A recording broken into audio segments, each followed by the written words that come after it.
This is Bill with Bill's Never Ending Projects, and the EICO, ICO, or however it's pronounced, tube tester came. It's number 625.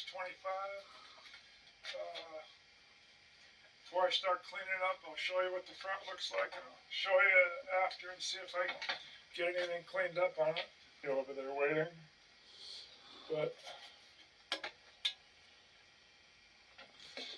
the scroll in there is unhooked, and the case doesn't look like it has any screws anywhere. I looked in the back. Yeah, so I think it's just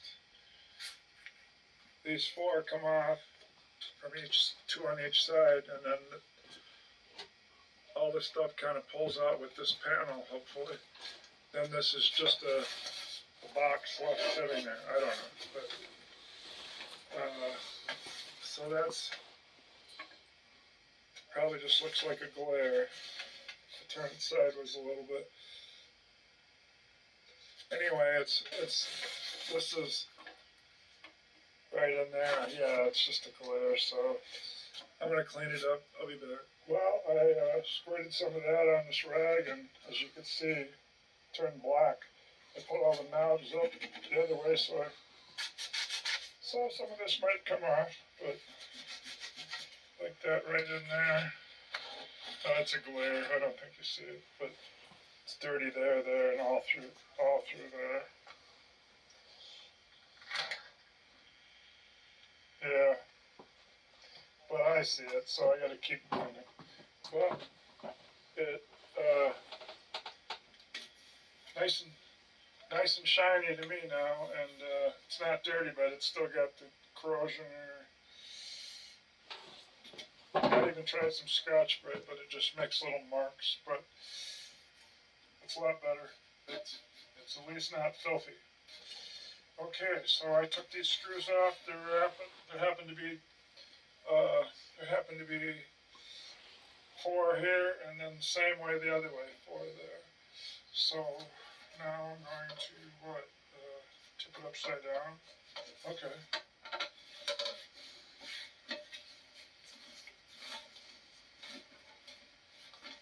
See if this pulls out. Oh, it does. That does. I reckon it.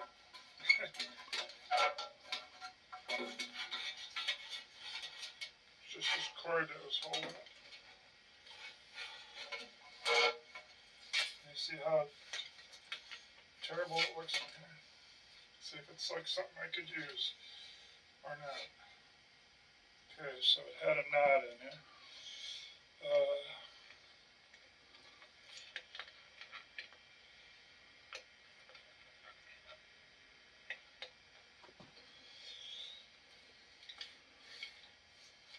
Okay, so just check real quick here to see anything shorting. Okay, well, I guess I'll put this on pause and take a look at everything. Well, that .0047 certainly looks original, and everything's hooked up. The scroll is ripped, but there's one thing wrong here. See how nice and square that is? Nice and square. Now look at this one. It's tipping that way, and the wheel's on an angle, so and I don't see how you take this out because there's no screws for this plate when they made it. I don't know. Must be this rod. Must be maybe that rod in there. You take the nut off or something here, and maybe that would get you somewhere. But right now I'm putting it back together. Gonna put it back together, and I don't see any wires touching or nothing. I'm gonna try it. Okay, that's a .0047. So that would be wrong. It's supposed to be a .01 UF, and it's not an electrolytic, so I guess this doesn't work without, this is just for electrolytics, so I'm screwing up. So, because these are a different reading and this can't pick it up. So I could just put it all back in and figure it's good to go, because that's why this didn't make any reading. All right, I'm going to do that. I got it back in. Let's turn on the switch.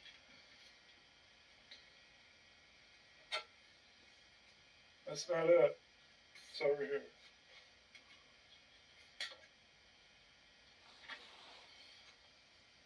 Got lights, so the transformer must be working. Okay, so let me get this book out here and look up the tube. I wrote the page numbers down so it'll be quicker, and I'll bring you back when we get a tube. I guess on this one, there's no label above any socket.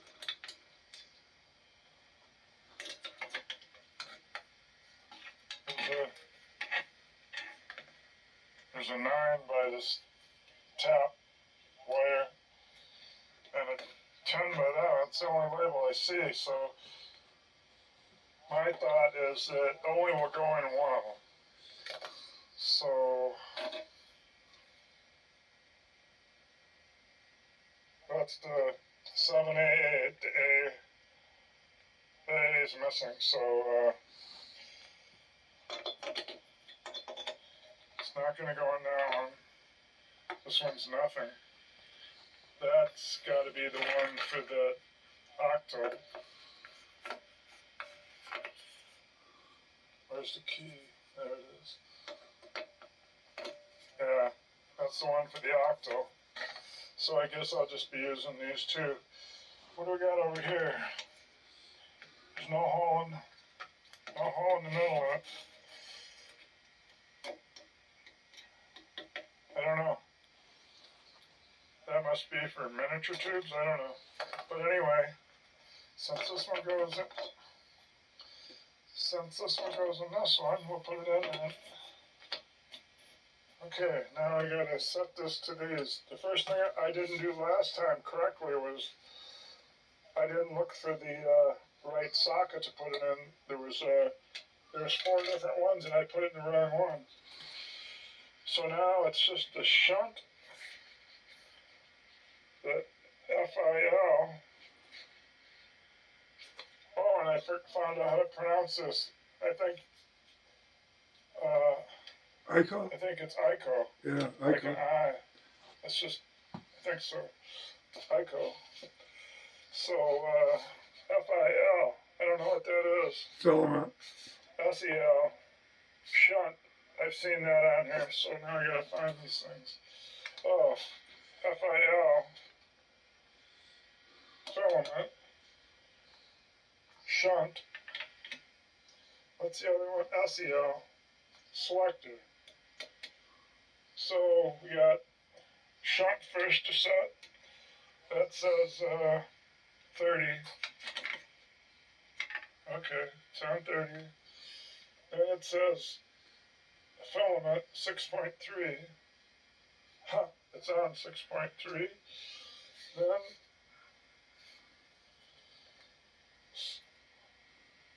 I do selector. 2. 2. Now it's up and down. Oh, that's these things. Yeah, because it says up and down. Okay, so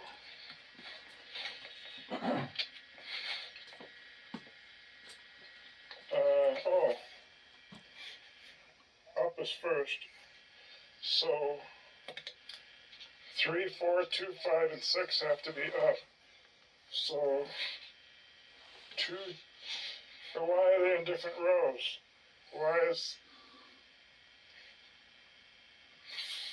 What's that mean? And that's got different readings, because that's a 40 and that, well, let's just go with the highlighted one. So then just 3 and 4 have to be up. Maybe. And 1 and 7 have to be down.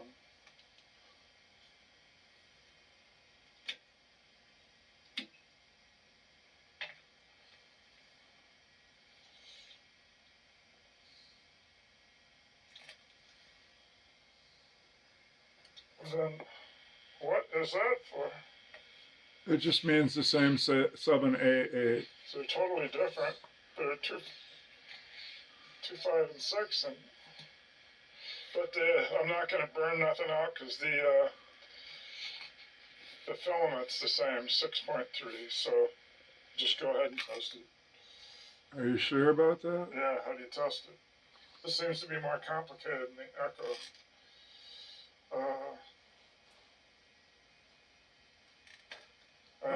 I don't mean. I suppose you check now. I don't mean more complicated than the Echo. I mean the. I have to learn how to set the line adjust. The other one. Because pushing this merit right now does make the meter move. But if the line's not set right, because I need all I can get with this tube.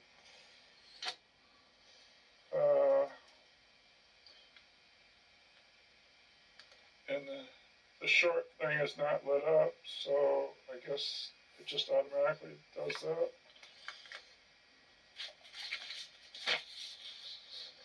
The true merit. It's a momentary contact switch. When depressed, indicates the emission characteristics of the tube, whatever that is. You know what the circuit overload is, just like it says. Circuit overload, bulb indicates, it's probably going to say indicates overload. Circuit overload bulb indicates overload from transformer. Meaning something would be short in the transformer. I'm going to read up on the tube short since that's what we use. Bit test. Indicates shorted tube elements. Into it, I got it highlighted. Do not plug tube into sockets until all controls are set. With 5 things to set. The shunt, the filament, the selector, and the up and the down. That's 5. And that's what I got here. 5 things to set. The shunt, filament, selector, up and down. Now, okay, we got it. The line adjust.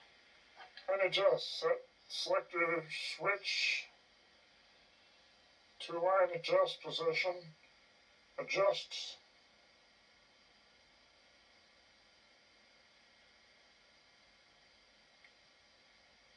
Adjust line adjust potentiometer until meter reads within a division of the line. Found out about the overload. It's because if a tube had a short, so it's very important, because if a tube had a short, it would overload the transformer. Tend to overheat the transformer. Okay. Burn it up. Yeah.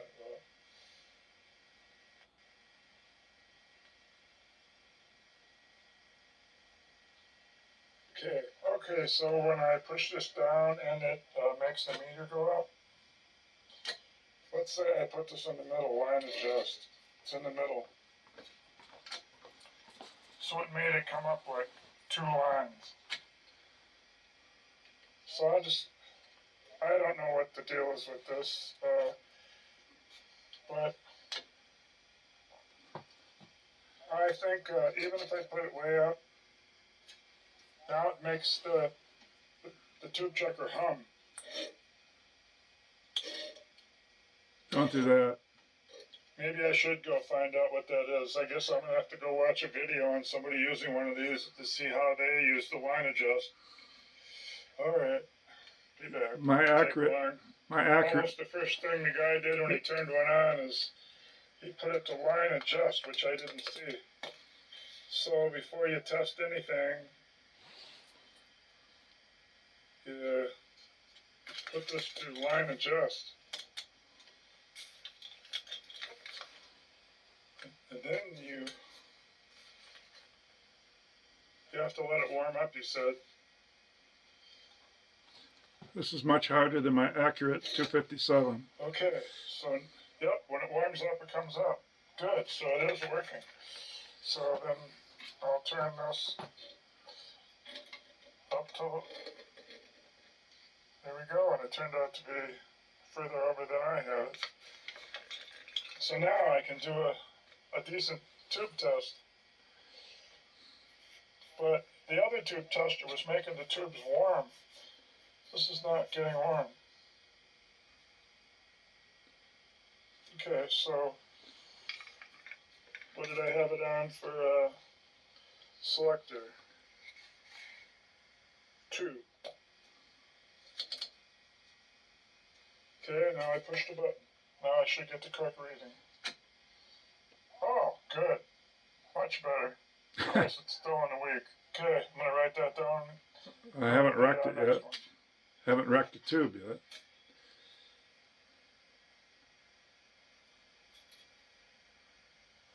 I guess you got to take this very 14B6. seriously when you put these selectors 83. on the right spot. I'm pretty sure I wrecked the tube learning this. 14B6.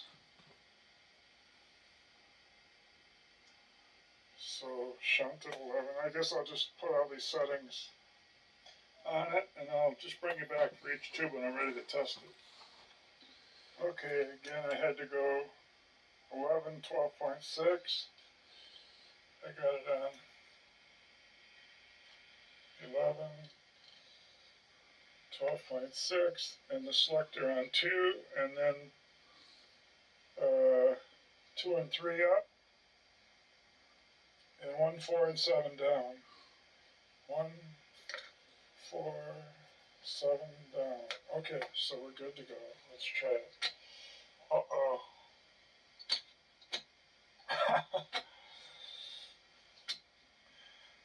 Yeah, somebody said the tubes are never bad. Okay, so I gotta mark this one as bad. Checking the 14B6. I think I waited long enough. I put everything back to the settings I had. Just want to make sure I waited long enough. Even though you don't feel it heat up, and I don't see any film. Oh, I guess if you look way down in there, you do kind of see something red. Let's see what I wrote it down for. 14B6, I wrote it down for, I just put bad. It was the 7A8 that was almost good. Okay, one more time here. I think it's even worse than before, so yeah, as it gets warmed up, it goes up just maybe a line or so. Yeah, definitely bad. Hey, the 5085 power amp, 103. So, 103. Okay, let's start flipping the stuff. 18.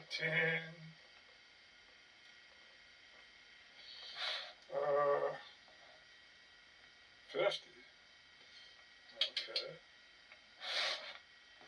Selector 3 this time, huh? Oh boy. And 1, 2, and 3 up. Right in a row. 2 and 3 up. What was that shot? 18? Yeah, I got it at 18. So 1, 2, 3. No. Did I say 1, 2, and 3 up? What am I doing? Making this up? It's 2, 3, and 6. And then 1 and 7 down. Oh, well, I would have found that out because 1 would have been up. Okay, so now I gotta put the tube in and let it warm up. I've just been leaving it on, but until I set the settings, I don't put the tube in there until the settings are done. And then, hey, this is the first tube I've seen light up for real. The whole thing's red. Well, maybe this one's going to check real good then. The one didn't even make 200. One got right to the yellow to the green border, the one got a little further to 600, I had nothing over here at the time. Here we go. Ah, 600 again. Well, it'd be easy to write down. I'll just put 600. I'll put my hands down and wiggle it, but I don't think I'm going to gain anymore.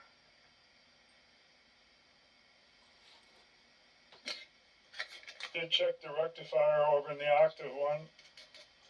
I think this is the one I wrecked. It didn't even get up to the yellow. So I guess I need pretty much a whole new set of tubes. Alright, that ends it till I get tubes. Oh, just to check the tube checker, I got that Buick radio.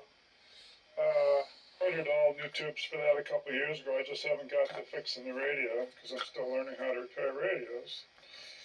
And I was busy with the pinball machine, so I got the things all set for it. So I'll bring it back when this is ready to push the button. Well, I had to put it at 36.32 and 2 and 6 up and 3 and 7 down. 2 and 6 up and 3 and 7 down. Well, wow, it's kind of buzzing inside. Let's try it. So we got the filament right. 6.3, yeah. Selected 2. Okay, here goes.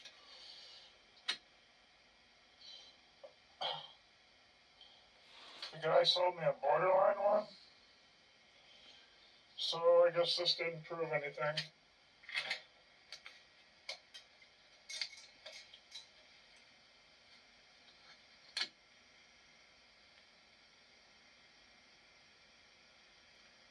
Yeah, I guess he wasn't lying. It's good. I'm sure I paid $5-6 for it. Instead of the ICO, I got out the Accurate Instrument Company tube checker, and I put this tube in. I read the thing. It's all set. Here we go.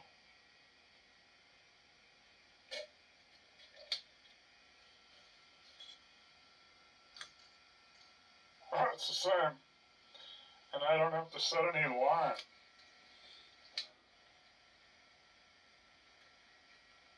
Alright. It's a 6SR7, but on the 6SR7, you can see underneath it, it has that thing on 2 of them. So it's to use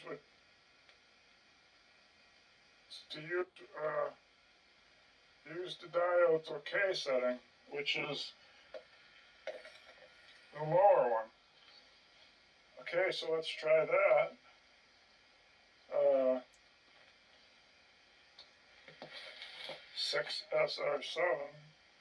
6SR7. The only thing different is the G setting. So if I flick the G setting to 4 and then to 5, the rest are all the same. So let's try that. I could switch the G setting to, the other one was 6SR7. Now there was 2, yeah, so this is way different. 4 and 5. 6, so the other one was the 2, right there, and then 4 and then 5. So let's try that. It's the G setting, right? Yeah, G setting. So let's try it on 4. I thought it was going to be that. I thought this was going to be for metal tubes, and it is a metal tube. But then they have 2. They have 2, so I don't. They have 2 of those things. One don't have it. That's the one I used where it said good, but it's just past the line. Okay, so let's try it with the diode check.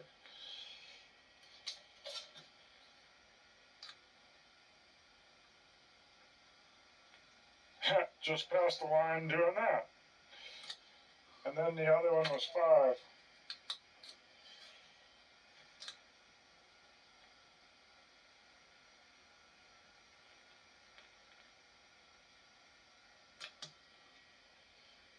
Okay, I see enough.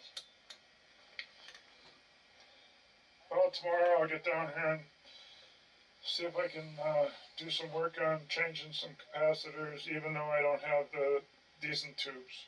Okay, a lot of time has passed. I ordered the tubes. They're here. The 48 200, I said I wanted to switch those 2 tubes that the code 205 comes before the code 2. The code 125 comes before the code 122 or 121, and it adds 2 different tubes. So they changed right after they did code 125, and so I did change all my the 2 tubes that did that, the speaker power amp tube and the rectifier tube. I did go to all the painstaking thing of looking up each tube and then getting the pin numbers, and then I changed it on my schematic. See where I added the ones in the big black letters? So I changed them from getting the printout of the tube duties, and the other one down here, I changed them on that too, and of course I labeled what they do to in red. So instead of pin 8 there, you can see it's now pin 7. And this one was pin 1, now it's pin 2. I did all that, but I found out I didn't have to. I found a better way. Because when I was doing my pinball machine last year, my shortstop from 1958, I couldn't find some stuff, and then I decided to go to a newer pinball that was just a couple years newer, and I found the information I needed. So I tried that on the radio here. This one, instead of a 1948, it's a 49, and instead of a 200, it's called a 500. And this is only 1 year newer, and it's got the correct schematic. We'll be reading the parts list in a second. We're going to go for the C for condenser and R for resistor.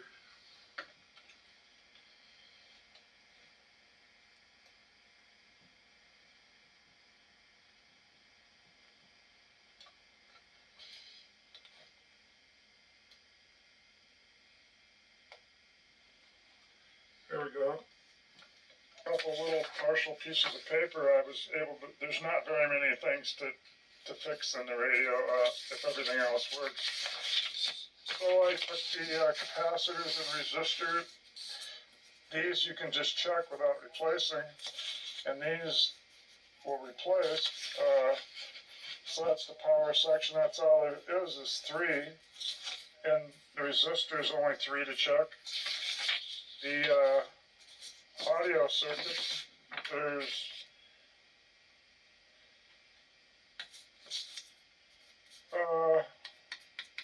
4 capacitors and 4 resistors, and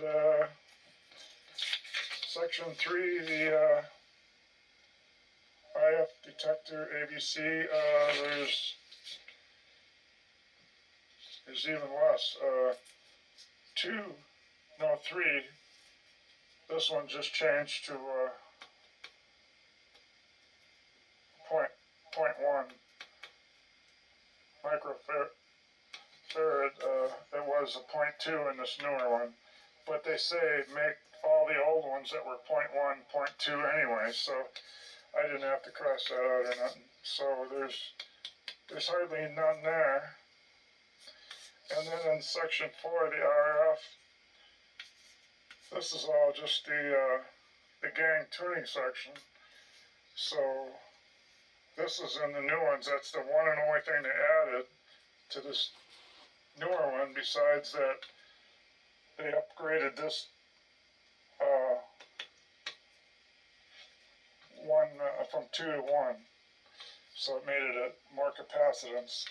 And then they added 2 capacitors of 10 picofarads and 100 picofarads. It even says where. Now that I'm getting to know this better, I realize that's the only stuff really in the radio for electronics underneath.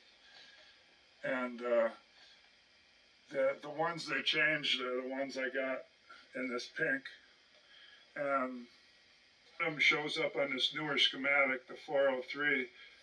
The 404, see that little star there? I learned how to say that. It's No, I didn't. asterisk or something. No, I didn't. I guess I didn't learn how, but it's a little star and it's right there. And it says, added in a parallel, they added in that capacitor parallel across the oscillator section of the gain condenser to overcome oscillator shift. And you won't find it on the schematic. That's why it's down here. They left it off. The 403 is, but this isn't going to be on mine anyway. 3, that's the one that in my radio it's 0.2, and this one it's going to be 0.1. So the 403 is near the antenna. It's right there. It's not shown. Explains by that little star, the asterisk, where it would be, like I showed you. Go to the 48200 schematic and see if this one isn't. See if that's not there. And we're on the 48200 code 205. Oh, it's not there. That's where it was stuck in there, so I got that right. So these wax capacitors, there's the Bumblebee, and that's just a wax capacitor with plastic coating, and then some bands. Oh, I know I tried to cover this before, but I'm going to say it again. Inside this paper capacitor, paper wax, the reason the paper has wax on it is it's an insulation to the 2 plates that are in there, and when they made their first capacitor, they used steel plates, but these are just foils, but the name stuck. So when they roll up 2 foils, guess what's sandwiched in between? The paper, to keep the 2 plates apart, or foils. And it's just an old capacitor term, plate. But there's another role it plays. It's also called an electrode when it carries it to these 2 wires. So the electrode is the physics term describing the same as the foils role, only where the charge enters and leaves. Otherwise, electrode and foil would be, the plates would be, the electrode, the foil, and the plates would all be the same thing. But the paper, the wax paper, is what insulates them, and so when this dries out, they don't hold a good capacitance, and they could short together or go open. So they say change all these, and that's just a newer form of one. It's probably got a plastic coating, and the Bumblebee Plastic coating. It's definitely got a plastic coating, but it's still a wax and paper capacitor inside. Dielectric. So I right away seen this. I didn't know what a Bumblebee was, but it's black. And it's got those. So I got one, and it definitely doesn't hold. It's dead. Doesn't hold any capacitance. It doesn't have any kind of an ESR reading. So that's got to go. That's because I can't read ESR with my meter. Resistor number. I had to add these numbers on this little chart I have. They weren't even there. So black is 0, red is 2, or brown is add 1 0. 2 is let's just take it again. Black is 0, brown is 1, red is 2, orange is 3, blue, orange is 3, yellow is 4, green is 5, blue is 6, violet is 7, gray is 8, and white is 9. And so the first one, if it's like okay, we'll say blue, so then this is going to be a 6. And then let's say you had a red. So so I got it here. The first 2 bands are digits. The third band is the multiplier, and the fourth is the tolerance. If we had a blue, where this is blue and I said red, this one isn't.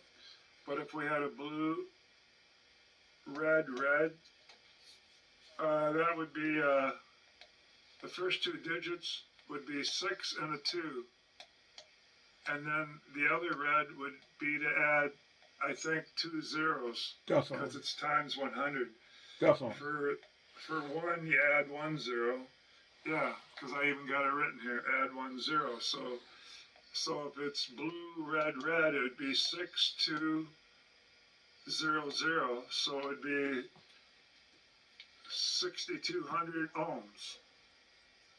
And then if there's another ring like these, that's the tolerance. Gold is 5%, silver is 10%, and no band is 20%. So blue, red, gold would be a resistor. Yeah, they don't say 6,200 ohms, they say 6.2K at 5% tolerance for being a gold band. Right there, gold, 5%. And so I guess then I can learn to read those resistors. I copied this to a piece of paper to go down on the bench. And one resistor here in the section that has the volume pot, which is the audio circuits.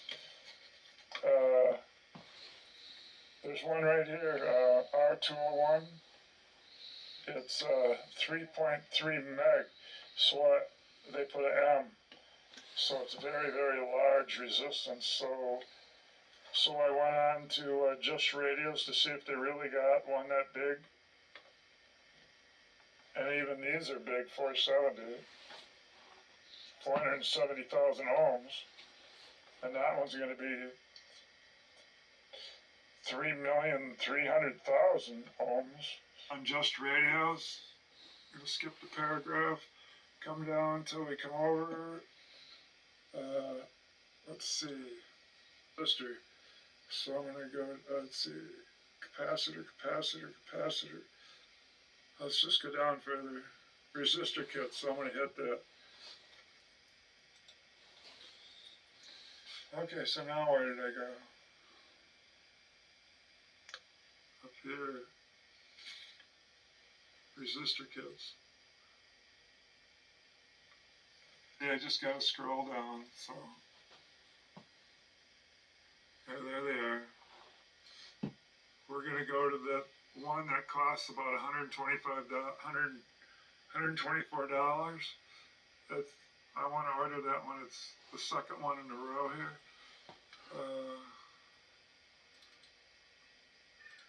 Okay, so here it is. Let's go down. Starts out with just 2 ohms, gets up to hundreds of ohms. Then all of a sudden it's starting to use a K, so it's each K is 1,000. So right away we're up to 5,000 ohms, then 10,000, and 120,000, and 470,000, and 680,000, and now we're in the M's. That's what they put on the parts things. They didn't put million, they put meg. So just like you put K for thousands, then you put M for meg, for millions, and I gotta find a 3.3. So I don't see it. I'm gonna try to bring up another kit. This goes from 1 meg to 1.8 meg. Be the first one. So let's click that. Okay, so now it seems like it does go to that. There it is, 3.3 meg. That's the one in the radio. If I needed to change it, so you can get resistors too. There's certainly be nice to have on hand if you're doing a radio. While I was waiting for the tubes to come in, I wanted to. Well, at first when I wanted to print my schematic out, I taped all these pages together, and I needed a counter to open them on, and I wanted to set my couple TB chassis I got to work on to learn those on it anyway. So I built another bench while I was waiting for those tubes to come in.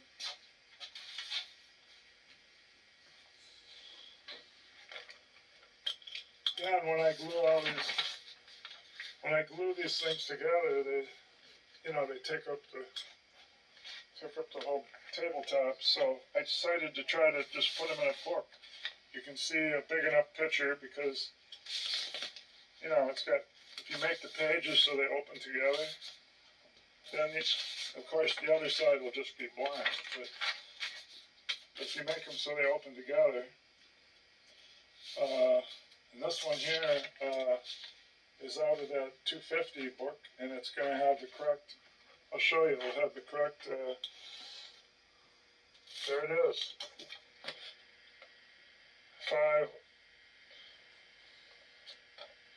50A5.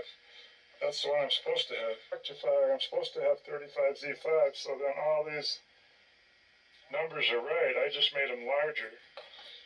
See, 2277, they're all right. So then over here I put their duties right on down the line. That way I can either mark them or not mark them, and then just look over here. So when I'm soldering, I found another thing that saved time. When I made up this book, it's called Every Tube Socket, Pin Number and Duty. And I tried drawing these little things, like this one guy suggested on the internet, but I just draw them too terrible and I get them all out of order. So then I found another trick.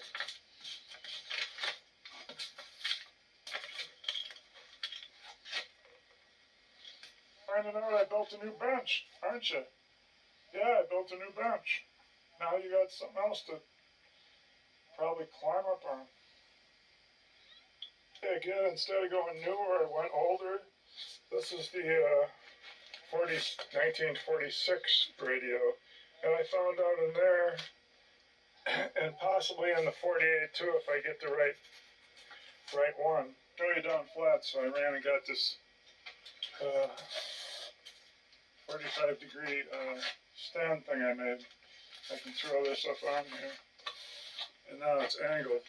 That's what I was gonna say. These books give you a test procedure. And then when they do that, they show the sockets without the tubes. And they show the key. That's what I was trying to draw. So I figured I could just blow this one up and use this. This is the same thing I was trying to draw. Taken from the 49500. Yeah, because there is the 35Z5. The reason, so I could just use these. If I don't write anything on them, so when I cut a wire, I can just make a little drawing of where it went. That way I can get it hooked back up again. And then my other book tells me what all these pins are. and so I can just print out as many of these as I need without drawing it anymore. So that was the other trick. Then I kept forgetting the kinds of tubes, so I made a little card I can keep around. So it's octo, and the miniature 7-pin and miniature 9-pin. I could never remember their names. The 7-pin miniature is B7G, and the other one's B9A. Yeah, there's 7-pin glass, 9-pin glass space. They don't have the pins just stick right out. There is no base. And then the locto and the octo got the bases. Then what we're going to be doing in there, anything in the microfarads from 0.1, 0.01, or 0.0001 are the wax paper ones, even if it's the bumblebee. Remember, it's just got a plastic coating on the wax and paper cap. So if you see these, it's probably a paper cap. And then to this name, polypropylene, yellow. A lot of people use the yellow film. It's in microfarads, just like that, to replace them all. I went the other route, and I bought some that look like this. They're not like that. Let me get one. There they are right there. You can see they're in code, though. Sort of. The volts are on there, but the 203, I'll have to. It doesn't just say microfarads, so does that look like that?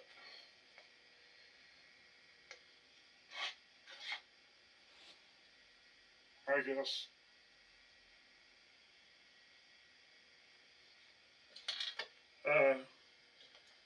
We're going to go from wax to film. So I kind of forgot how to read these, but before, the 203K must equal 0.02 farad. So then I marked these so in case I forgot how to read that little code thing. So yeah, and I put down the 0.5 is 0.5 microfarad, and this is 0.2 microfarad, and that one is 0.4 microfarad, and it's 402K. I don't know why I'm leaving the zeros out, but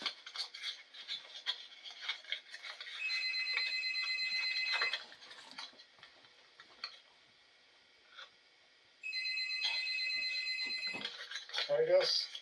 So tomorrow I'll test these new ones, and then I'll change that bumblebee and start changing anything I got, and then I'll try and see if the radio will start working. These transformers. Another guy said before I try the radio to go ahead and check the ohms on these, because these pins right here, they give you the ohms. what is it for insurance? Each side's different. So they said ohm out to coils. Coils here. I think you probably said that. We got the oscillator coil, the IF, amp coils, the transformers, what they're called, transformers. If you want to catch This is it. just call early. And then you got this one. So, and then I could ohm out the speaker transformer, and even the speaker. So that's 1, 2, 3, 4, 5, I could use my ohm meter on, and then this loop antenna, this would be 6. I can ohm that out to see if it's got a break in it. So that's another thing I could do. Okay.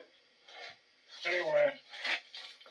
She's gone all the time if you call in the middle of the day.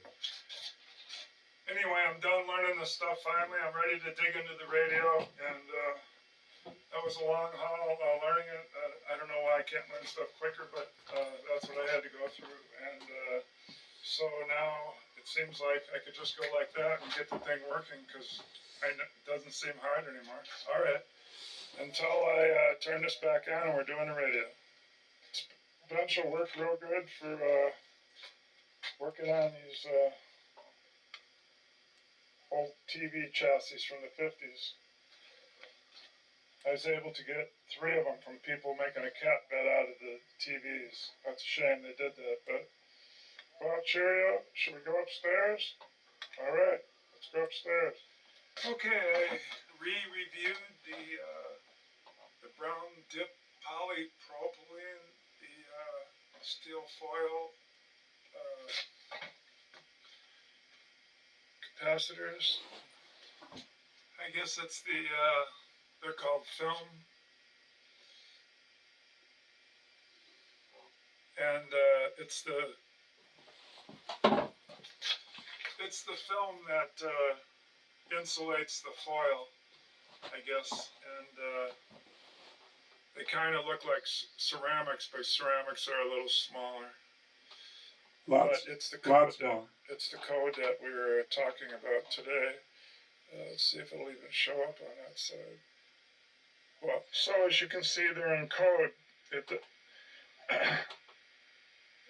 It doesn't say UF for microfarad. The volts are not coded. It's 630 volts.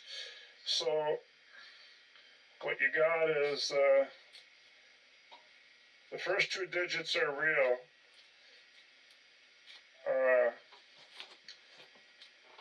So it's going to be 50, and then you take the 3, that's the multiplier, and you add 3 zeros, so it's 50,000.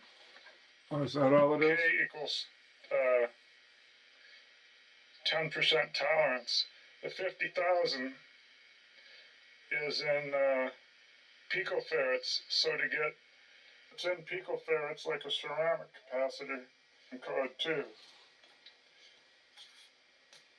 I mean, so the 503 is one I bought. So if it's 50, and then you add the 3 zeros, that's 50,000. So that's 50,000 picofarads. So you got to go 6 places to the left. So 1, 2, 3, 4, 5, and then you got to add a 0. 6. So if you add a 0 and you put the decimal point, you get 0.05 microfarad. And so there it is, 0.05, and the UF means microfarad. So that's, I'll take it again. You see on the let's say you're reading a ceramic, or you're reading the film, you're reading the brown dip film polypropylene, and you are reading the 503K. This is the tolerance, just forget that one. I think I said it's 10%. So you take the 50, you multiply it by 3. So these are your ones that count. This is your multiplier, like with resistors. And to get the ohms, only this is a capacitor, so you're getting the capacitance. So 50 with 3 zeros is 50,000. And you got to make it 6 places to the left to get microfarads from picofarads. So you go 1, 2, 3, 4, 5, and then you got to add a 0 to get the 6th one. So then if you add a 0, it's 0.05. And that's the answer then, 0.05. So this, they didn't give me, I had to read the code, and it turns out to be 0.05. So I did that for all three that I bought. The 103K is 0.01 because you add 3 zeros to the 10, and then you back it up 6 spots and you get 0.01, and this one you get 0.02. So that was breaking down those film from Just Radios. They don't give you the UF on them.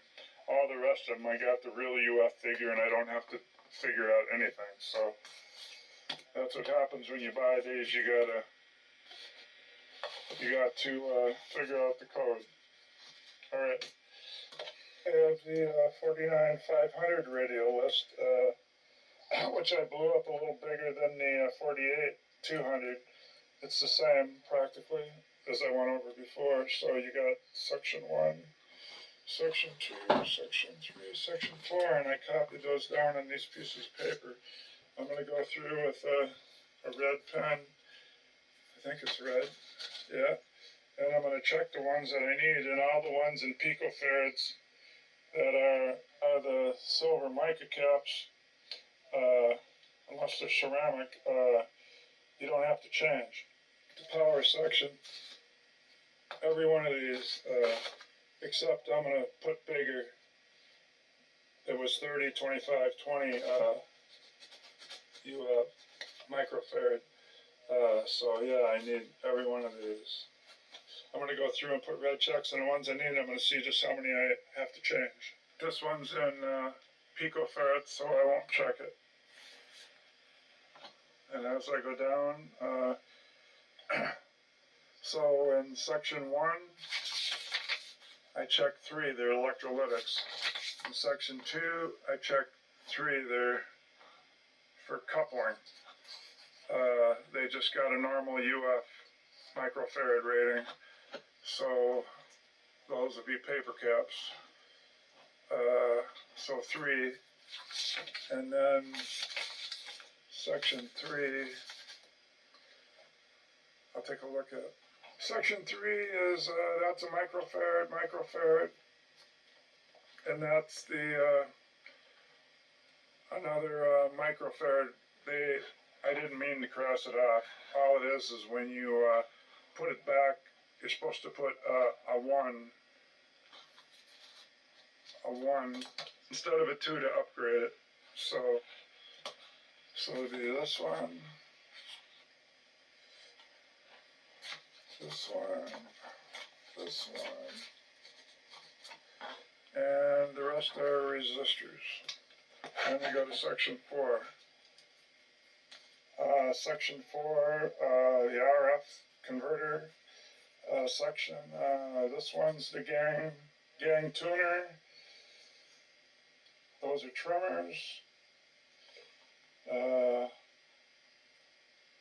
See, 401 and 402, I didn't fill out the capacitance. Let's take a look. They're both,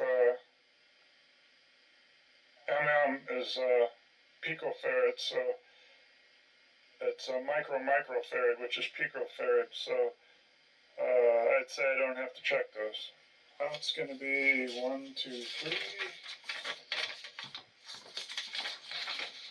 4, 5, 6, 7, 8, 9. It's just 9 capacitors.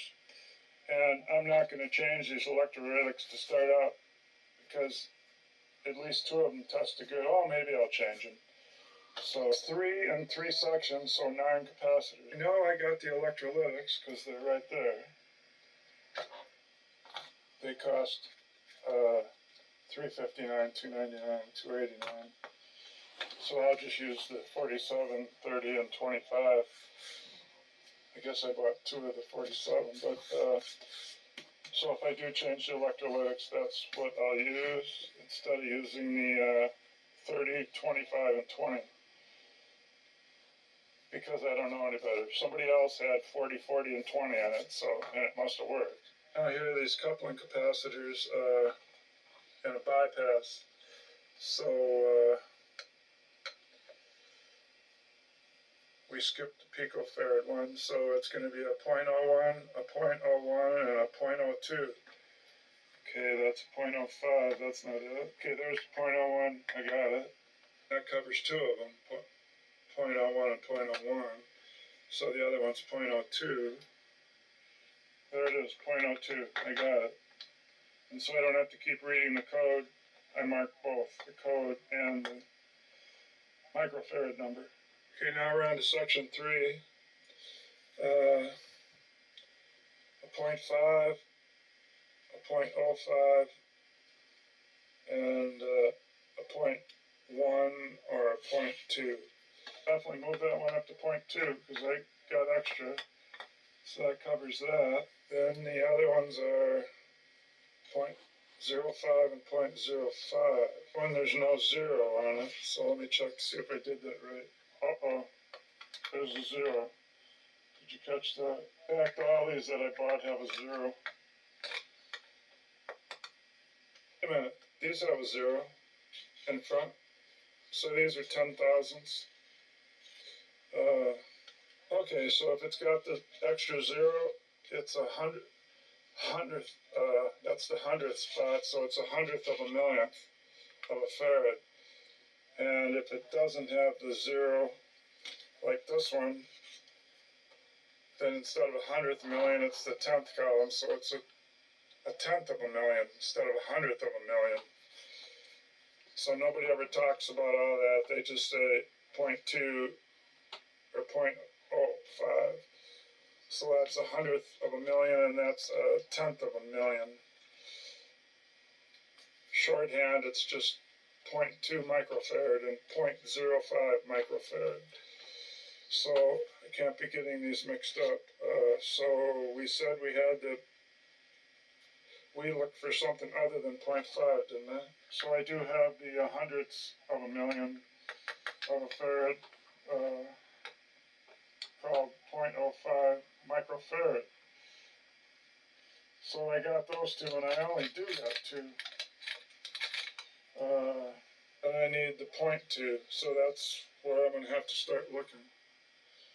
No, I don't have it in here.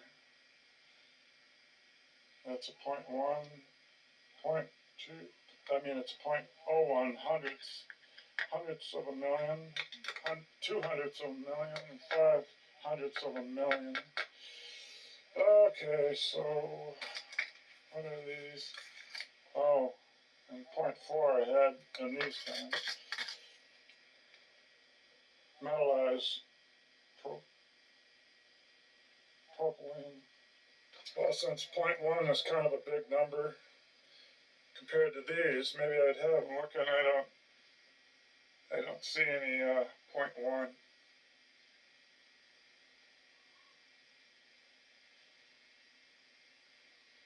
I'll look further here off camera. This drawer says point. I see a point on there. It's not just 1 UF. It says 0.1 UF, so I'm going to take a look at that. Oh, does that say ceramic on it? It says a ceramic, but I don't care. What? Why does it say 2 picofarad and 0.1 UF? Now I'm not sure. I see I got a whole bunch of them. It's 2 picofarad through 0.1 microfarad, so then I should have a 0.1 microfarad in there. Alright, maybe that would work.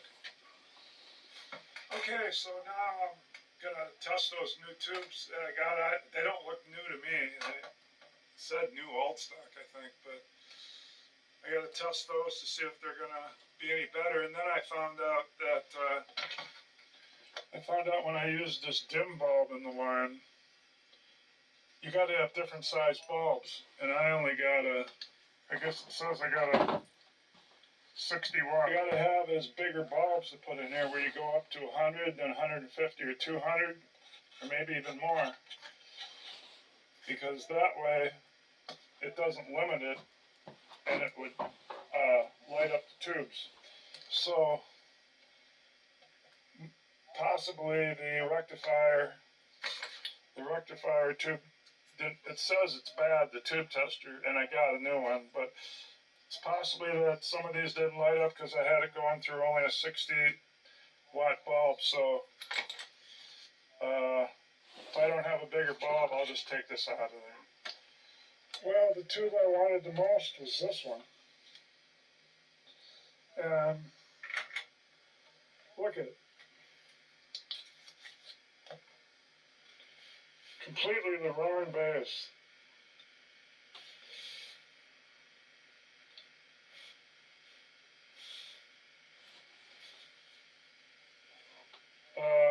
It's a 35Z3, not a 35Z5. That one little slip up in ordering, I get no pilot light tap, and that all the juice to run the 6-volt dial light where you can see the station is coming from this rectifier tube when you get the right one. So I make the DC power when I'm working,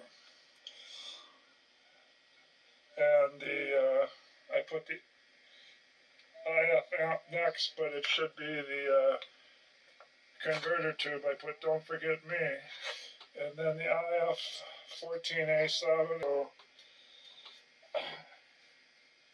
let me switch this over here to the right one, which is selector 3. Okay, I'm not supposed to put this in there until I get the line adjusted and get all these set, or I could wreck it. So here goes. Now what am I doing wrong?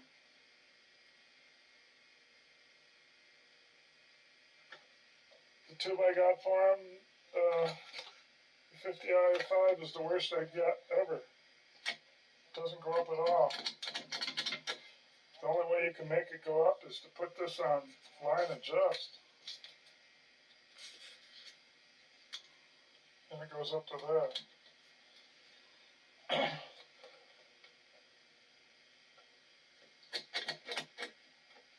What a ripoff. I'll go to the next one. Hopefully that's my mistake. When I was setting the next one, I noticed a 50 over here. I put it on 5.0, so now maybe that tube will work. Yeah, so it must be the filament needs 50 volts. It doesn't say volts, but that must be what it is. I got waited long enough. It's slightly warm and you can see a little color in there. Okay, here we go. Oh, good. Well, it's no better than the one I got. I thought it would be up here somewhere. Yeah, it's not much better than the one I got. But it works, so on to the next one. Actually, I had the wrong tube in here. I had the 35Z3 in there, and that would have only been a 35 volts, so I hope I didn't hurt it. We'll check that as soon as I get through with this. Okay, it's been in there long enough. Let's try the one I was supposed to recheck. Oh, it's worse than the one I got. Well, that's just great. I won't buy from them again. Noticed if you put these back in the box with that pin sticking out, you can grab that to pull them out. I was given that 35 volt 50 because that was the next one. So 18 more volts for, I don't do it that long. I hold this down just for a few seconds. Sometimes I might have kept it down 5 seconds. Okay, that one tests good, but I can't use it. I've never got one to go over here, or even way over there, just borderline. Yeah, okay.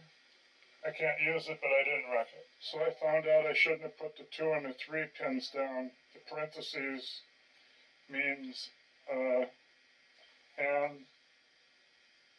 the little stars, Arshwicks or whatever, means this machine doesn't test it. This is a 625. you need the newer 628. So I did put those down just to see what happened, and now I get nothing at all. I thought before it went up to about here, so this should be called a tube wrecker. I'm testing the 14V6 new old stock, supposedly.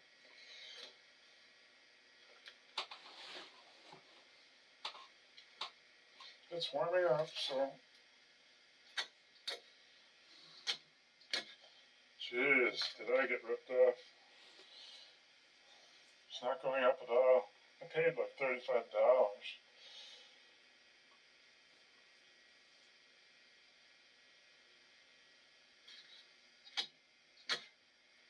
One more time. Jeez. Get them on the box. So I'm rechecking the 58.5 so I can write down what it was.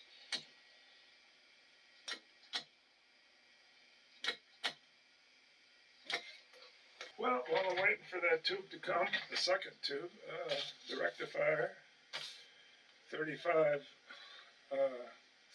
5Z5 GT, I thought I'd look at this antenna.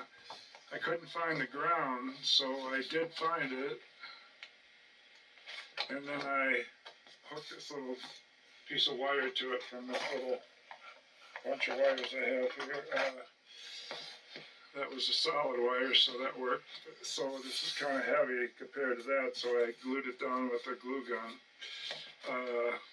So then I got this and put it on to where I could beep it out, and this piece of wire I put on here is good.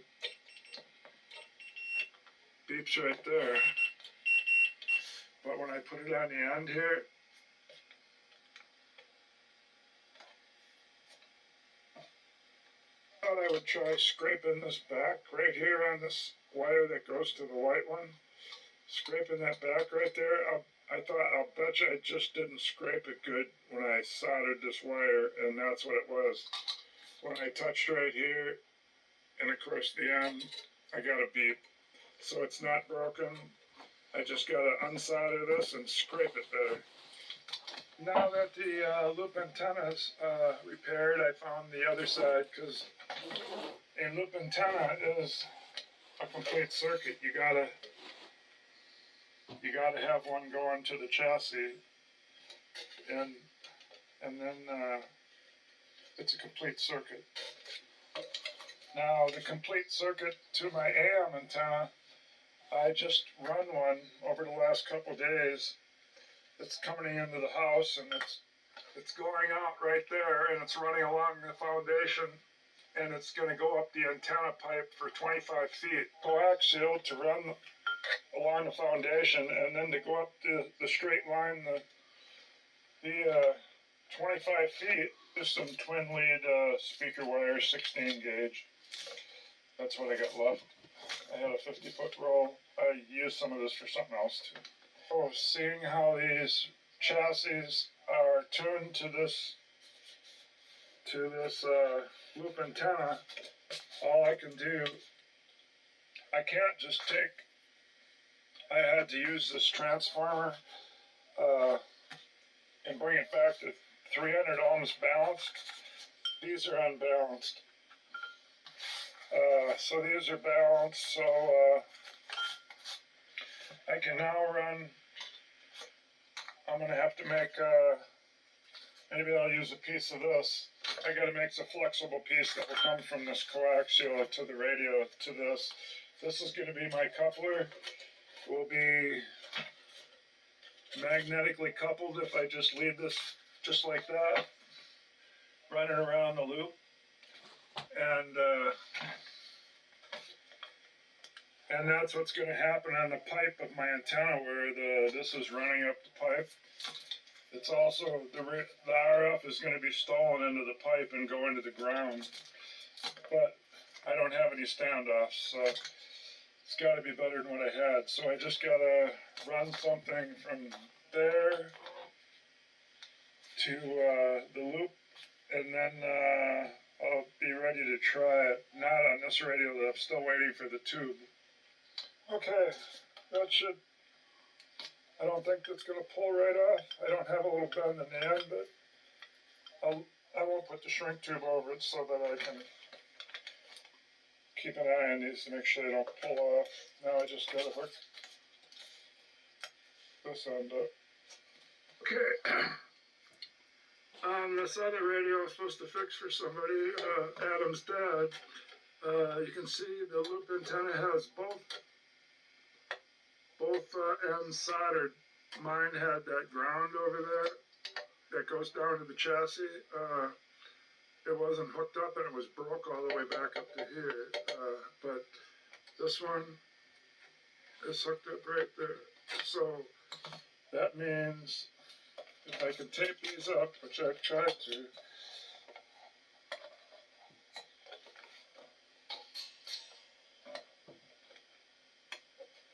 yeah, I've got them spread apart. I see a gap in there. And I can see right here how I got a gap in there now with the tape. So, and before I even taped these, I spread them apart and I tried it. This one's got a good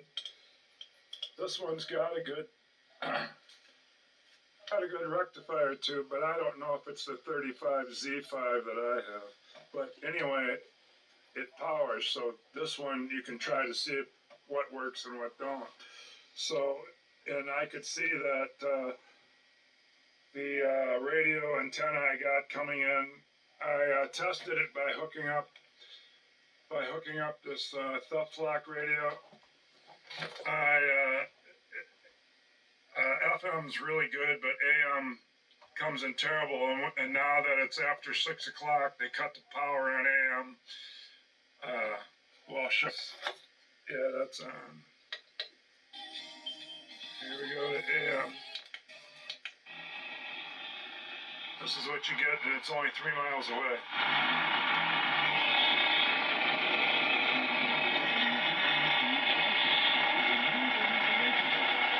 Yeah, see, you could barely hear him telling you those call letters there. So, I hardly tell if a radio's working with something coming in like that, so you can't work down here after 6 o'clock. I mean, it's way better than that, but it still has static even in the daytime. So I run this antenna, and now I can put the loop right in here. It isn't going to work.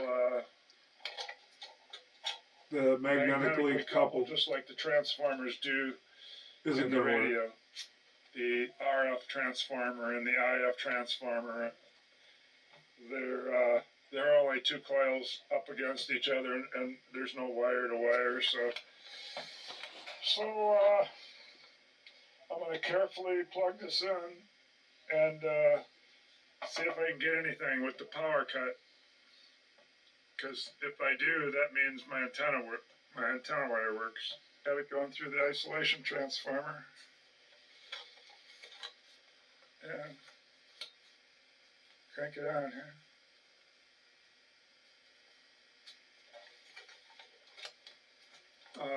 Shoot, my thing's falling out. Okay, let me turn the station on.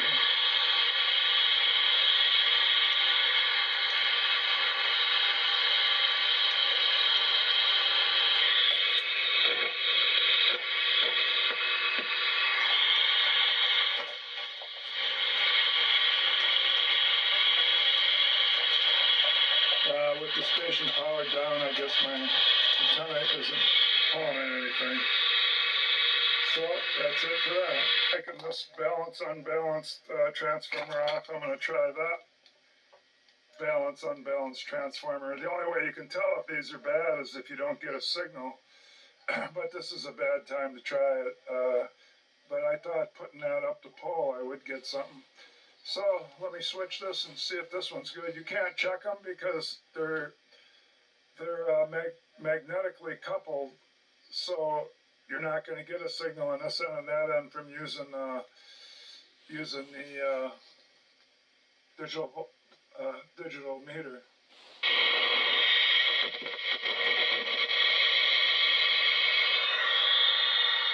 Yeah, I was thinking I had to hook one of these to the chassis or something, but you'd rather have the complete signal. It goes up in there, goes around, and it returns to the antenna.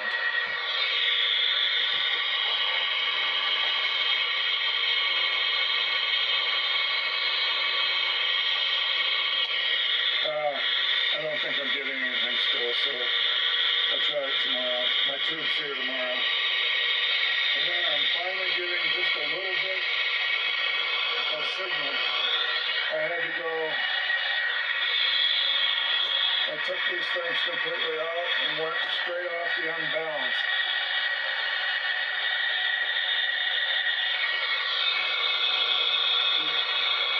Down and up there.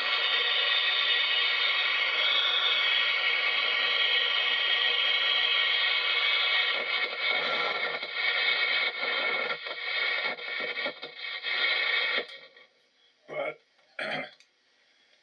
so,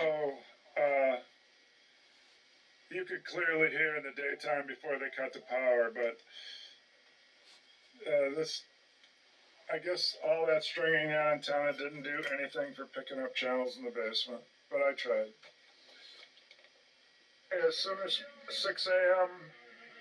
happened, I hooked these wires up to this little stereo, and it's coming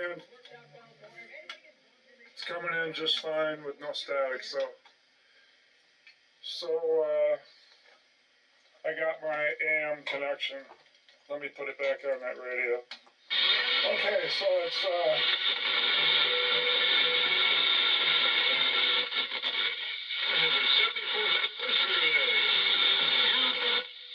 okay.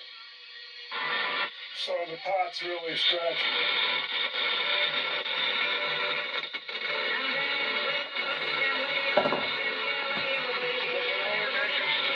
I can only make it play loud.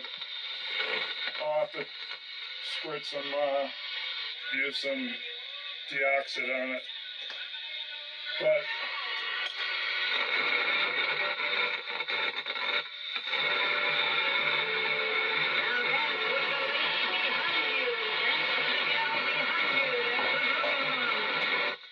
there's a lot of static, so I'm going to go through and change some stuff on that one.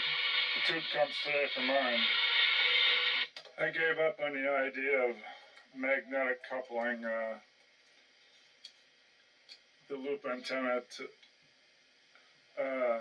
somebody said that this loop antenna is tuned and I can't hook directly to there, but I did and it works. So okay, so this is the radio. I gotta put a new cord on and go through and change some of the capacitors and then give it back to the guy. And the one I was learning on mine, the tube comes today, so I'll be back there when I get the tube, and if it comes on like this guy's, then we'll start working on that one.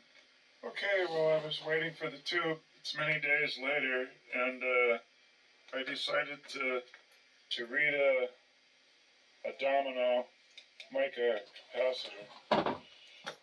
Bad idea. Takes me too long, but I'm glad I learned it now. Takes me forever. I wrote down what the colors are so I can show you on a piece of paper. This is actually upside down the way we're looking at it. The silver is the bottom row. That's 5% tolerance. But I'm going to show you turned around where it's, you can see the green. That's the significant one. And you see that little dot? I guess these are special. They put a dot there for it's like a 7th dot, only it's a 6-dot system. That's the, on Philco, in-house capacitors, I guess. That's it. molded bakelite, molded mica capacitors, that's the voltage. So 2 red would be 200. After hours and hours, because I started on such a screwy cap that doesn't match hardly any others. I guess I'm glad of this because it made me pull my hair out and go through all this, any information I could get, and I learned about all the other ones that I'm not reading right now. It's Philco. So I'll show you what I found out and why I had such a hard time reading this. And actually this bottom corner one, right there, is gold. And I couldn't believe they used gold for a multiplier. So I was just stumped. Here's where it goes to the external antenna that would go outside. They have a resistor. Yeah, you see the resistor and a capacitor. Here it is on the chart up here. Here's your external. And that resistor goes to ground. It's just under there where I didn't show it to you, but it does. And then this is the antenna coming in. And there's the capacitor that I was trying to read. It says it's 5 picofarad, or put which we turned that into just PF micro, or it's microfarad, which we turn into picofarad. Hey, by the time my research was through, after hours and hours, a few hours each day for about 3 days, I got this many pages of notes.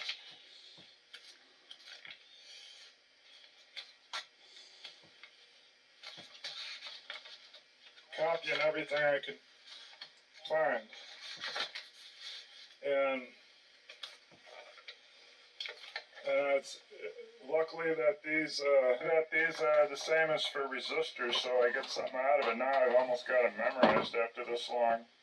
Black 0, brown 1, red 2, orange 3, yellow 4, and so on. As you can read, up to white, which is 9, and gold is 5%, silver is 10%, and no color is 20%. Tolerance. Comes down to I had to learn what the standard of the code was. RMA is Radio Manufacturer Association. Previous name before they changed their name to update it to EIA. Just act like the RMA code is the same as the EIA code. It's the standard that we want in the United States. But at the same time, JAN, that's the Joint Army-Navy, so we could just call that the military, but there's another one you might call the military. It's the AWS, American War Standard, but it turned out that I needed this, and mine wasn't in this. So I didn't find this out until about the last 2/3 of my studying this stuff. IA was the trade organization. They might have been formed in 1924, but that's the later name that they changed it to in around 1974. I had to know that there was capacitor makers that did these bakelite dominoes. The bakelite's just the cover. They're mica molded capacitors, but I do think they're bakelite covers. The JN code, I'm going to get to that to where I finally found it. So later I found there's these ones that follow the EIA. Oh, RMA, EIA, same thing. It's the US standard. These follow it. Aerial VOC. I guess there's some of them are Philco rebranded, but they'd be under the EIA. and then Cornell doubler, usually just CDs marked on them, and Sprague, and Mallory later productions. Then the ones that didn't follow it. There's another one that did follow it. I don't know how you pronounce it. I don't know. They eventually became Corn doubler. So, but there's a lot of these marked that they belong to the same U.S. IA or RMA. It didn't follow it. Mica mold, Philco in-house, and that's what I got is a Philco radio. So unlucky, I had to get one of these that are different and early Mallory, natural mineral, used in the dielectric, and its making of the capacitor. It's used in RF tuning circuits, oscillators, and filters, and we're doing it for a filter and an antenna, I believe. That other military one is the AWS, but I'm not going to be mentioning that. I don't have it wrote down and I never can remember it. So we're talking about this Jan one. It's either this one or the normal one. So this Philco is in the oddball one. The Joint Army-Navy. Oh, I figured all that out. I got all these things I printed out. And it was all notes as I was getting further and further, because they all talked about the first dot identifier, and then there was even two ways they looked at that. So, oh boy, I didn't know what was going on. So I kept my notes going.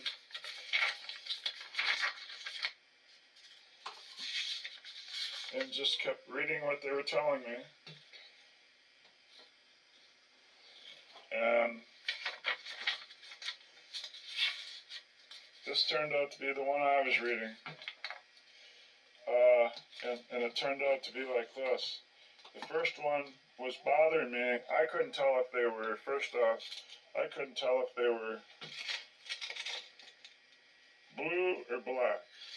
Blue or black, I didn't know. So I found out then they have to be black, because black means military, JAN code.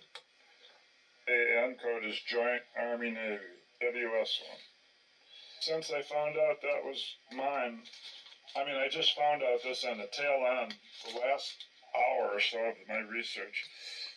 And now I found out what this black means. It means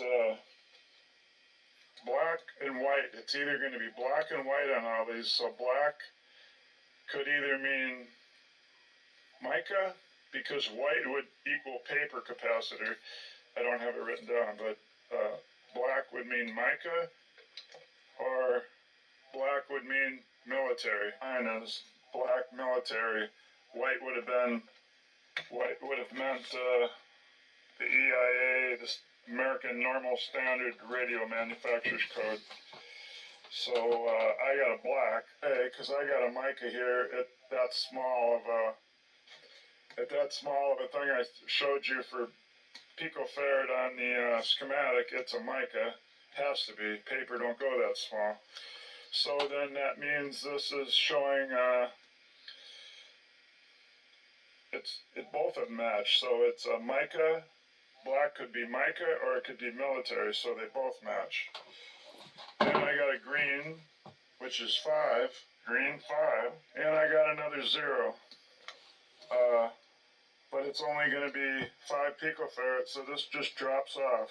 It's just a 0. But not quite yet. And this just drops off. I'm just about to learn this. Forget about that. Because that's the third thing it can mean. It can mean military. It could mean mica, mold, a silver mica, or it could mean black is a 0. So I shouldn't have put the 0 here, because this one isn't a digit one. It's just to tell military or whether it's a mica. So I put it there, so let's drop that one off. Let's drop this one off. No, don't drop that. Let's, and this is what screwed me up for a very long time. There actually is a gold multiplier that is point 0.1. I'll show you on a chart. It's there. This is a Army Navy chart, and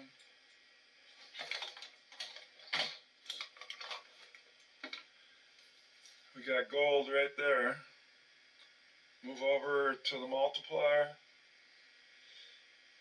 and it says, if you can read that, it's 0.1. So it actually is a multiplier. That's 0.1. Because look at, none of these other ones are even used in there, all the way up to there. So, but it's 0.1. You can't multiply 0.1 to this 5 picofarad.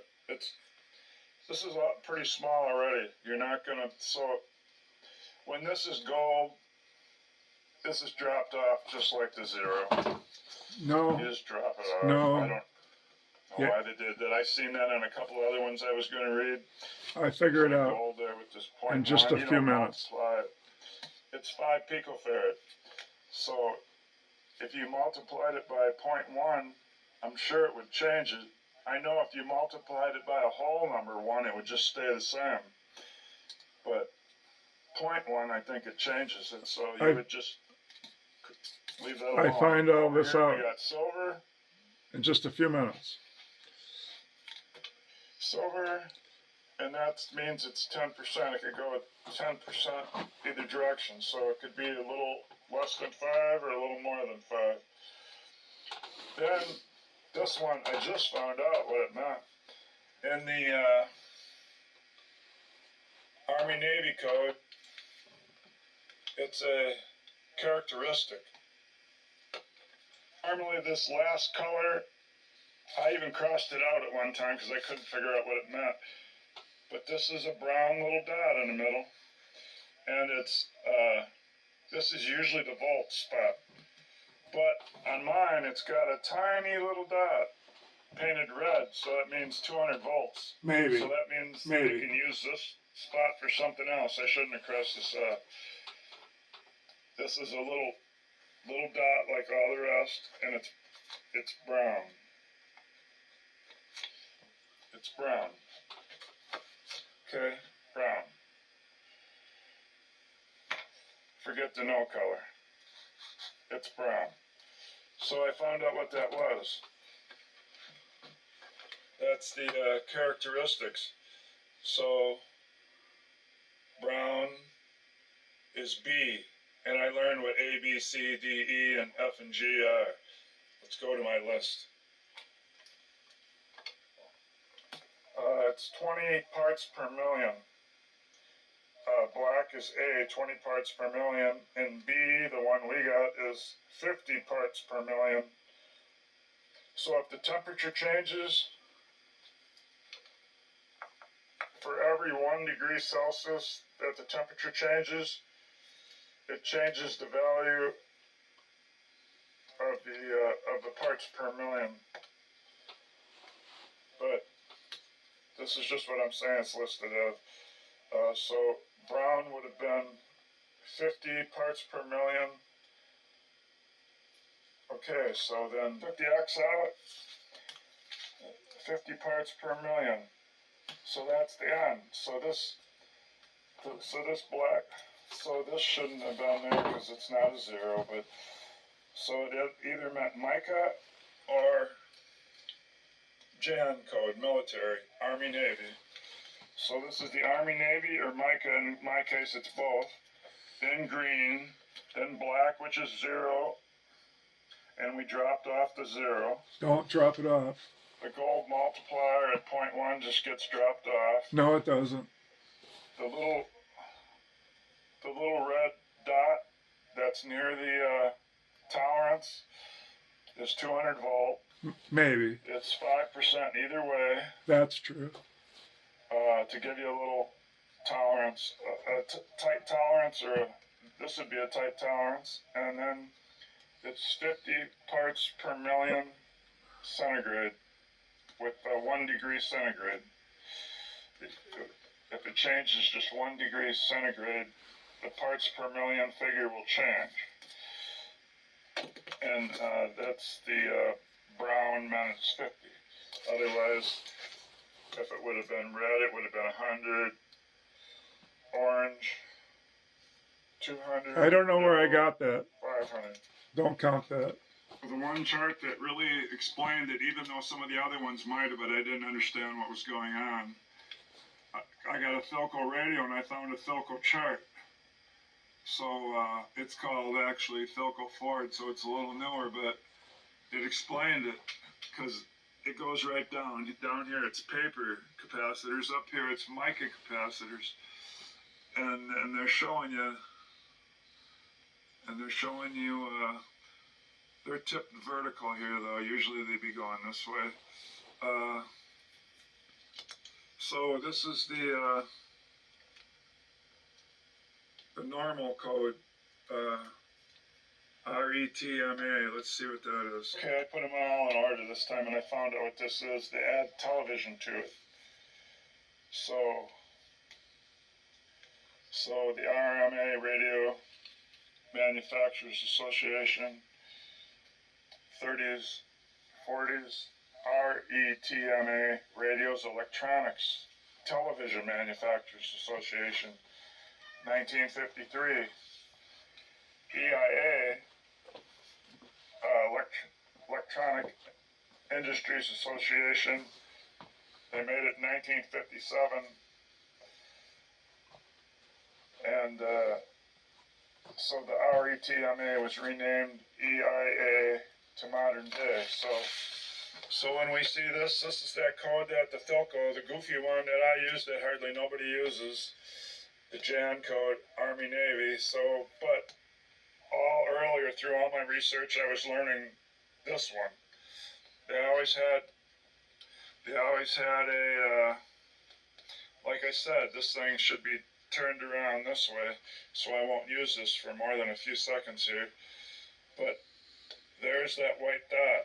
It's either going to be white or black, and it's the identifier to tell you if it's paper or if it's a mica.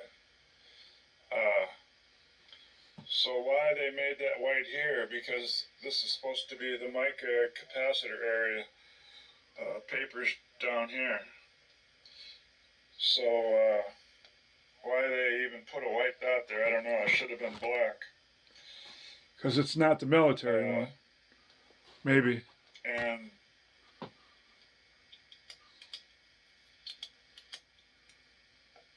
And then you got your first two digits, your multiplier, that tolerance that gives you the leadway to be a little lower, a little higher with the capacitance, and then, gee, they're using this characteristic too. But so volts was wrote on the body I've seen somewhere. a lot of them, I thought we're using this for the voltage. That's got to be written on the body of the capacitor. If it's got Philco Ford, then this must be around a 1970 chart. But that's all I'm talking about on it. It's bad enough I had to go through learning all this. So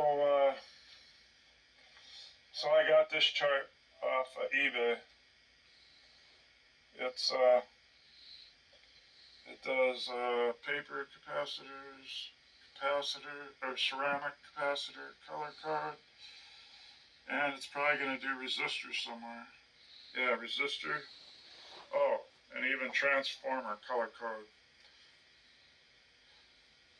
Okay. Seeing how this multiplier is gold, I said skip it, but I learned something. Didn't know how to multiply by the 0.1. So now I know if it says gold here, you don't just ignore it and keep this at 5. Very good. Figured it out. And it moves the decimal point left. So then Oh, it would take this 5 and it would equal now 0.5, so I guess I got a 0.5. So I'm not gonna, if this says gold, it is a multiplier. For black, you multiply it by itself, nothing changes. And for brown, you add 1 0, because it's 10. And red, you add 2 zeros. Orange, you add 3 zeros. Yellow, you add 4 zeros. Green, you add 5 zeros. Blue, you add 6 zeros. But when you have gold, you go left with your decimal point. So my 5 turned into 0.5. So you shift the decimal left one place. So 15, let's say you had 15, now you have 0.5 picofarad.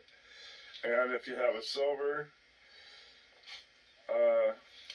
shift the decimal point 2 places. And if you had 15, you would now have 0.15. So with my green meaning 5, and this one just cancels off, it's 0. And I was wrong about canceling. I was wrong about canceling the gold off. What if this is a 0? I see. If this is a 0, Very and good. you do have 50, and you multiply it by 0.1, then you put it over here, and guess what you got? 5. You move it over. Finally figured it out. You do count the black Oh, as 0. then you would still have 0.5, because it would be in the middle.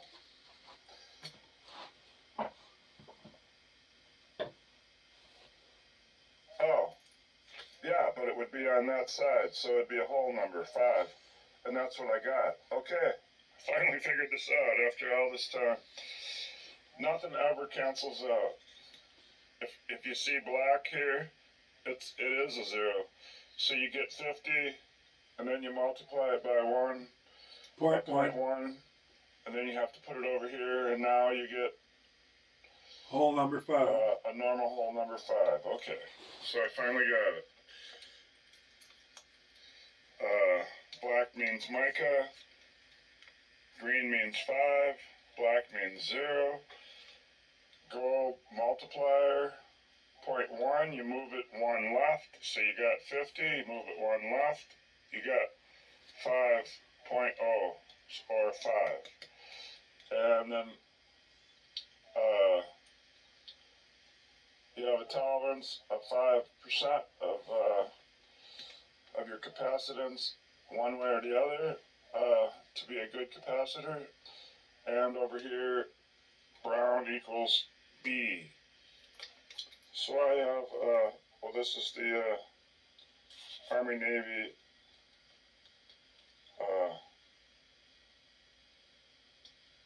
that Jan doesn't mean January, it means A is for Army, that's for Navy, so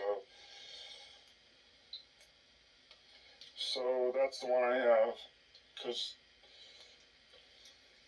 and then you take brown, and you come over here until you get to the class. That was that last one, that's brown. Brown. You get a B. This way at the bottom of the Cornell doubler, it's kind of a yellow chart that's posted. It's the only place I ever seen where it says what these letters mean. So in my case, I have a brown in that last box. And brown just happens to be a B under characteristic. Now we're going to look at the characteristic chart for temperature change. There's our B. There's the characteristic B. Over here it's the parts per million. It says not specified. Not specified.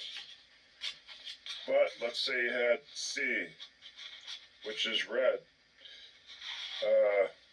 Minus 200 to plus 200. Yeah, that's a big fraction. It's like 3 zeros in front of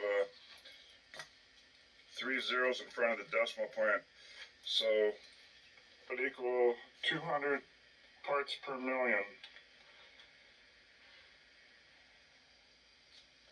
Parts per million. At what point it would be that figure?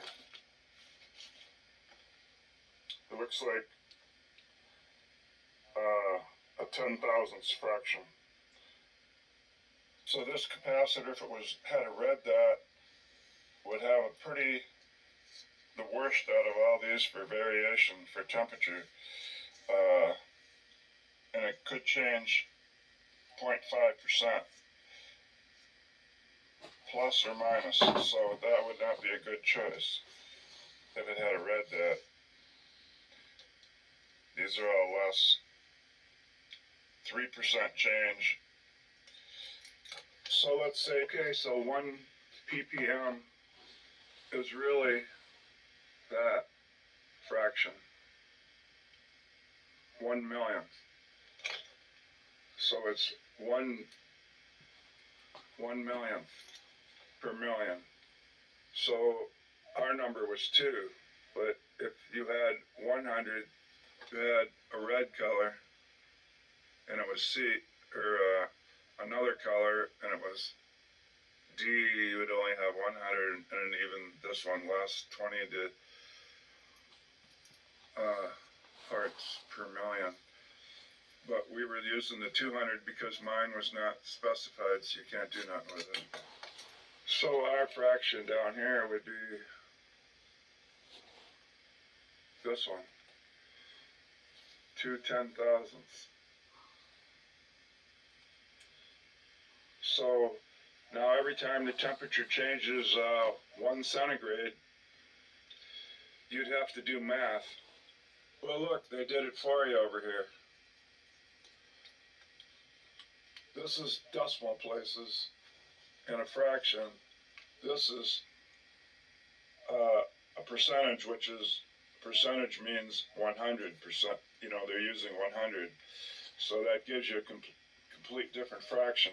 So you don't have to do the math every time it changes 1 C Celsius. Every time it changes 1, it would change how much capacitance drift. So they do the math for you. So this is the worst scenario up and the worst scenario down for cold. Cold and heat would change it 0.5 plus or 0.5 minus. It's all figured out right here. So that's why they give you that, so you don't have to keep doing the math. Make sense? Yes, you don't have to keep doing the math. You just, when you build something, you would use